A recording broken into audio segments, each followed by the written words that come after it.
OK, alors aujourd'hui, nous allons représenter la fonction partie entière f. Donc, nous allons la représenter graphiquement. Alors, je vais vous montrer comment faire pour tracer un graphique de cette fonction-là. Première étape. Alors, on place notre point fermé sur le graphique. OK? Le point fermé est toujours à l'origine à 0, 0. Donc, vous devez, lorsqu'on a une fonction partie entière avec seulement deux paramètres, premier point à placer, c'est le point 0, 0. Je n'ai pas le choix. Donc, première étape, on place le point 0, 0.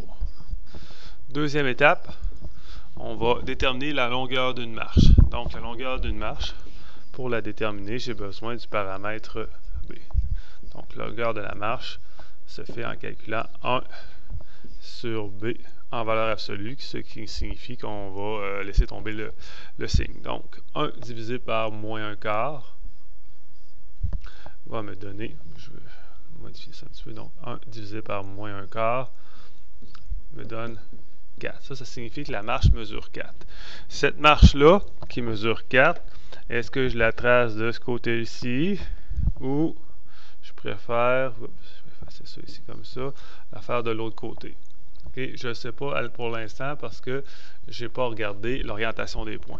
L'orientation des points, c'est le signe du B qui me le détermine. Alors, on sait que le B là, se retrouve juste ici, le paramètre B, devant le X. Alors, le signe est négatif. Et lorsque le signe est négatif, ça signifie que ma marche va être point ouvert à gauche, point fermé à droite. On sait qu'elle mesure au total 4, donc c'est ce qui me permet de pouvoir déterminer l'orientation des points. Puisque le B étant négatif, on a eu une réflexion par rapport à l'axe des Y qui s'est produite. Alors, je viens tracer ma marche. Donc, si je pars à 0, 0 et ça mesure 4, je vais m'en aller jusqu'à moins 4 et je viens faire un point ouvert. Parce qu'à moins 4, ça va avoir une autre valeur. Ce ne sera pas 0 comme valeur pour la fonction. Troisième étape, déterminer la hauteur entre la hauteur des contre-marches. Donc, la hauteur d'une contre-marche. La hauteur d'une contre-marche.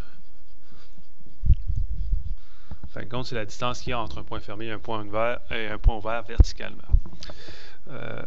Pour déterminer la hauteur d'une contre-marche, je prends la valeur du A en valeur absolue. Donc, valeur absolue de 3, ça me donne 3 parce que la valeur absolue donne un nombre positif quand il est positif et donne un nombre aussi positif quand la valeur du A est négative. Donc, c'est comme ça, on ne s'occupe pas du signe.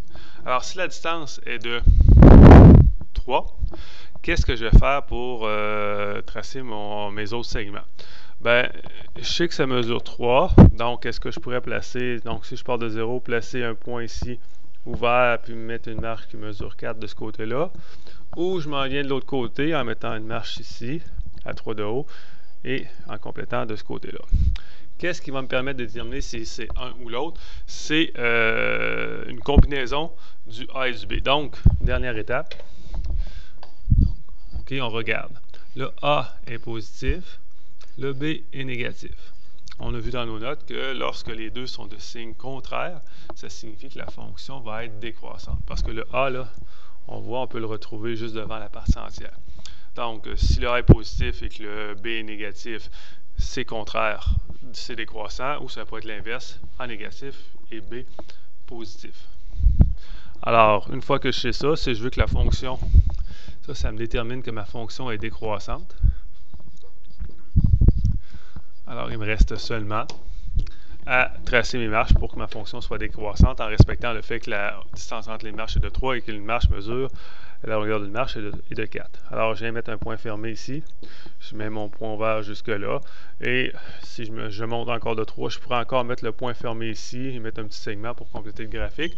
De l'autre côté, je fais la même chose. Donc, point ouvert jusqu'à 4, point fermé. Je descends de 3, point ouvert à gauche et point fermé à droite, 4 plus loin. Donc, je viens de tracer mon graphique. Ce n'est pas nécessaire de me le tracer. De toute façon, si je descends de 3, je vais tomber à moins 9 et je ne pourrai pas tracer le graphique. Donc, voici le graphique de la fonction f. Je pourrais mettre un petit f vis-à-vis le graphique pour la fonction f, qui est une fonction partie entière. Ça permet de déterminer le graphique de cette façon-là.